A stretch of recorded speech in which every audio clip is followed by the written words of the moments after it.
HP Media. Pozo monate bango batana ignorance maele ezate pona nini po na mitema na bango makasi bakangi balingi te kofungola mitema na bango na 19 kuna balobi et a perdu tout sentiment, ils se sont livrés à la dissolution pour commettre toute espèce d'impureté jointe à la cupidité. Bien aimé balobi bakangi mitema na bango babungisi makambo nyonso ya malamu bamipesi na makambo ya mabe po ete bayeba kosala makambo nyonso ezali ya mbindo kati na bomoi na bango oyo nyonso ezali baposa ya mbongo makambo nyonso ya mokili oyo ezanga ntina bango baperdre basentiment baperdre oyo ezali lokola bosolo kati na bango bamitiki na makambo ya mabe oyo ezokomema bango na nzela ya molili po ete basala oyo nyonso bakoki kosala na baposa na bango bien aimé. HP Media. Et a revêtu l'homme nouveau et sengolo latissama na mutu asika kati na bomoi na yo.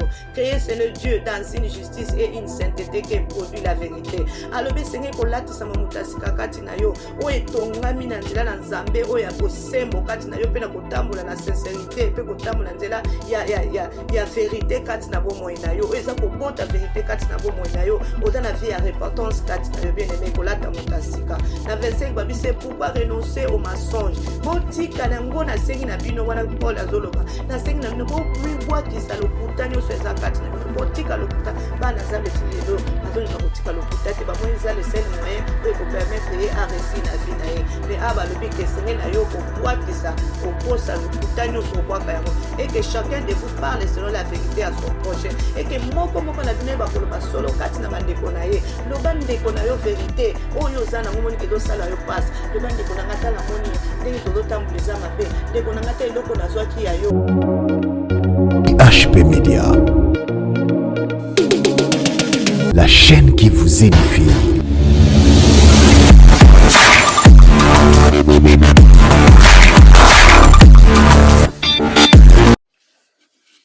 Shalom bien-aimé, c'est encore moi Maman Chantal, la servante de Dieu. Naye le sous pour te partager message auto parole en Zambé et nayamboto banda to bondela kopesa Nzambe na biso merci et puis Nzambe ba ko assister biso et bandeli kino suka ete parole naye e ba ko zesika kati na bomo ya moko na moko to bondeli. Seigneur de gloire, papa to pambolo to commission mokonzi pona kopesa biso opportunité ya kozala na présence na moment oyo mokonzi parce que zana ba mingi Nzambe bazwingolo oyo te kasi osali biso ango opesi biso yango papa ete tozonga na sena makolo na yo to ya koyoka o nini yo bongisi pona tia na biso papa yawe totiki lobo ezobima Nzambe ebima pamba te kasi ko zo esika kati ya mitema na biso papa e tozala bato baza ko pratiquer parole ango yawe to tiango na misala papa po ete bomoi na biso ezala vie moko ya sanctification papa tosengi liloba oyo ete molimo santo atouche bomoi ya moko na moko nyonso akoyoka liloba oyo Nzambe azwa ngo vraiment en considération abongwa na échanger vie na transformer restaurer vie na ye yawe na pambolo na commission ngai naza na ka servante apamba mokonzi na sengete yawe yondolo bakati na nga po ete bala na yo babikisama na kombo na Yesu amen. Shalom bien-aimé, natango tozokende kotanga mukanda na biso et titre ya liloba na biso ezali tokoki lisusu kotambola lokola bapagano te. Mukanda na biso eza na Ephésiens chapitre 4 verset 17 à 32 wana natangi. Voici donc ce que je dis et ce que je déclare dans le Seigneur, c'est que vous ne devez plus marcher comme les païens qui marchent selon la vanité de leurs pensées. Alléluia. Awa Bible ezobisa biso alobi tala nazali koloba kati na bino et que je dis et ce que je déclare dans le Seigneur. Wana eza Paul azoloba bi naza ko témoigner nazali kolakisa bino pe naza koloba ete kati na nkolo ete bino bana na Nzambe bokoki kotambola lisusu te lokola bapagano baoyo babungisi bazali kotambola na baposa oyo ya makanisi na bango bino bana na Nzambe bokoki kotambola lisusu lolenge wana te.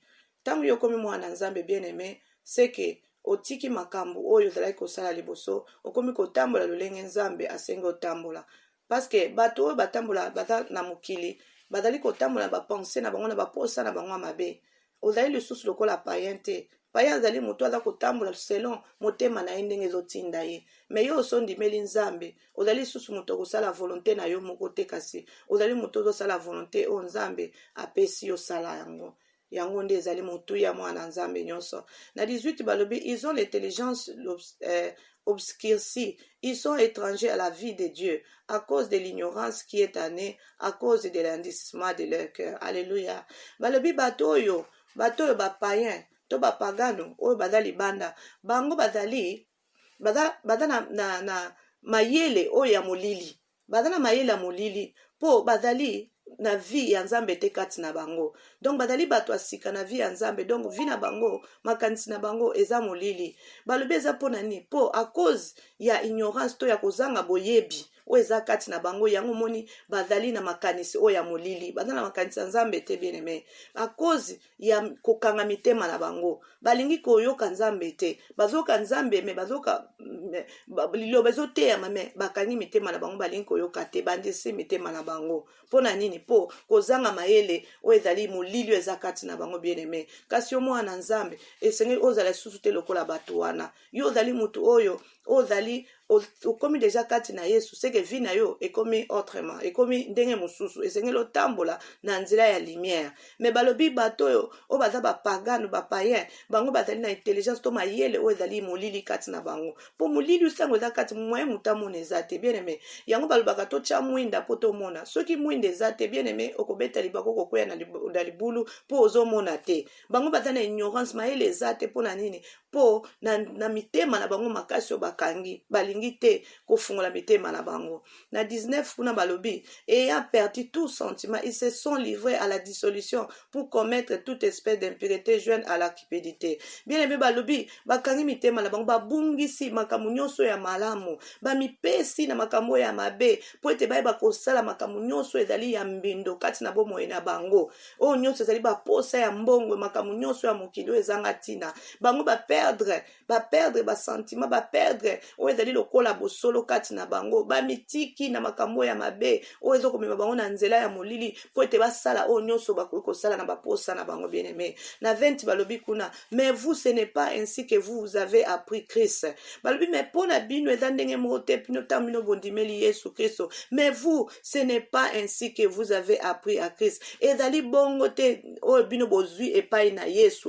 Bien aimé, ntango yo ndimeli Yesu c'est que ozwi obandi kozwa enseignement, c'est que obandi ko apprendre molimo na nzambe oyo ekoti kati na yo, ebandi kolakisa yo, kotambwisa yo, kolakisa yo ndenge nini yo mwana nzambe koyo kozala liboso na nzambe. Donc balobi ezali yango te ndenge yo ozwi kati na Yesu. Oyo aza kati na Yesu andimeli Yesu azali na makambo ya malamu oyo azwi ayekoli kati na molimo santo yekolisi yeke akoki kotambola boye. Yango balobi kuna na 21 babi si du moins vous l'avez attendu et si conformément à la vérité qui est en Jésus, c'est à lui que vous avez été instruits à vous dépouiller. Alléluia. Balobi soki vena bino boyokaki pe bino bozali kotambola pe na nzela ya solo kati na Yesu, pe bino oyo bazali bozwi pena bosolo bozwi bo apprendre pena bozwi boyekoli ndenge nini ya komitika pe kobwaka makambo nyonso ko se dépouiller na biloko nyonso ya mabe. C'est ça yango balobi vraiment.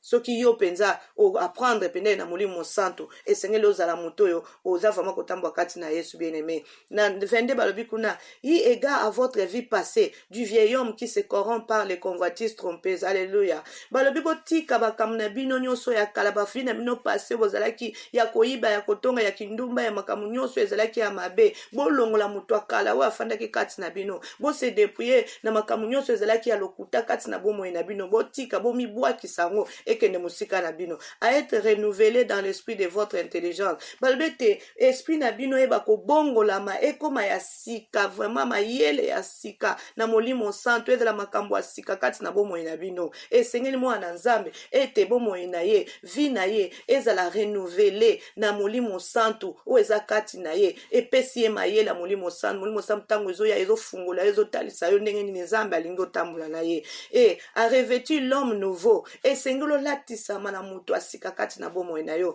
Créer c'est le Dieu dans une justice et une sainteté qui produit la vérité. Alobe senge ko latisama mutu asika kati na yo o etongami na nzela na nzambe oyo ya bosembo kati na yo pe na kotambola na sincérité pe kotambola nzela ya vérité kati na bomoi na yo oyo eza kobota vérité kati na bomoi na yo oza na vie ya repentance kati na yo bien aimé kolata moto asika na verset babi c'est pourquoi renoncer au mensonge botika nango nasengi na bino wana Paul azoloba nasengi na bino bomibwakisa lokuta nyonso eza kati na bino kotika lokuta bana nzambe ti lelo bazolinga kotika lokuta te bamoni eza le seul moyen oyo ekopermettre ye aresi na vie na ye mais balobi ke esengeli na yo kobwakisa kokosa lokuta nyonso kobwaka yango et que chacun de vous parle selon la vérité à son prochain et que moko na bino yeba koloba solo kati na bandeko na ye loba ndeko na yo vérité oyo oza nango moni ke ezosala yo passe loba ndeko na nga tala moni ndenge tozotambola eza mabe ndeko na nga te eloko nazwaki ya yo ngam nazwaki yango kowangana te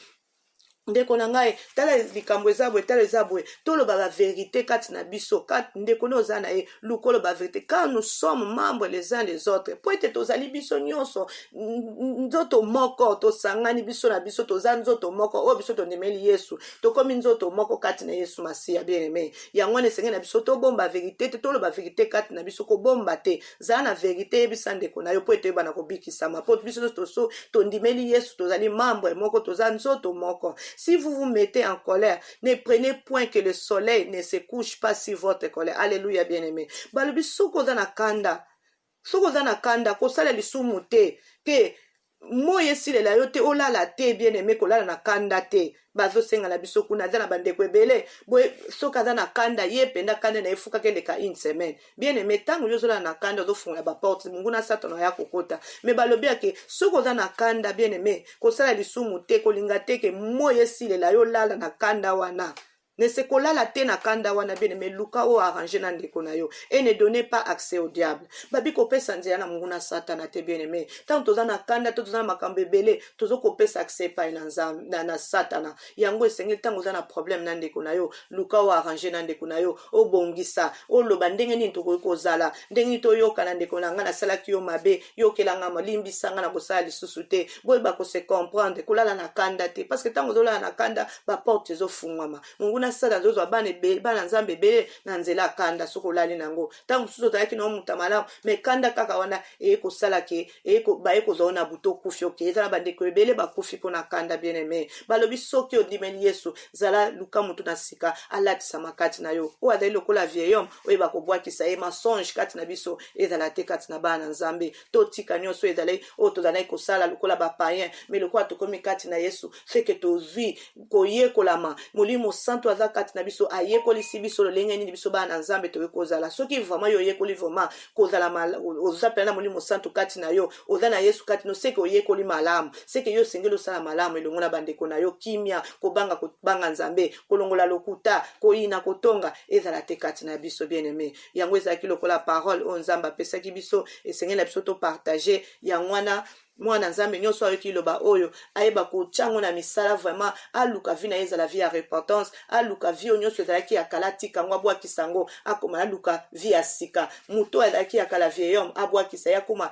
na vi ya sika aluka vi ya repentance oyo vi oyo ezali ya restauration kosenga molimo na nzambe eza kati na yo ayeba kodirige vi na yo atambwisa amen amen tika nzambe na lola amona moko na moko wana tobondeli mpona koclôturer seigneur de gloire topamboli oyo tokumisi oza nzambe na bolingo merci nzambe mpona parole oyo opesaki biso na ntango oyo kei na kotushe oyo nyonso ayoki nzambe ete esala mosala kati na bomoi na ye apratike yango tiango na misala papa ebikisama topamboli oyo tokumisi yo merci mpona liloba kitoko zwa kembo zwa lokumu nyonso tobondeli na nkombo na yesu lobi gloire et louange à toi Seigneur Jésus. Amen, amen. Tika nzambe na lola mona bino ezalaki wana la servante de Dieu et maman na biso Chantal leki na bino mwana na bino yaya na bino mama na bino yangwana liloba nzambe apesaki biso vraiment tochango na misala tokomona loboko na nzambe. Amen, amen. Wana tokutani prochainement soki Yesu azongi te. Alléluia. Alléluia. HP Media,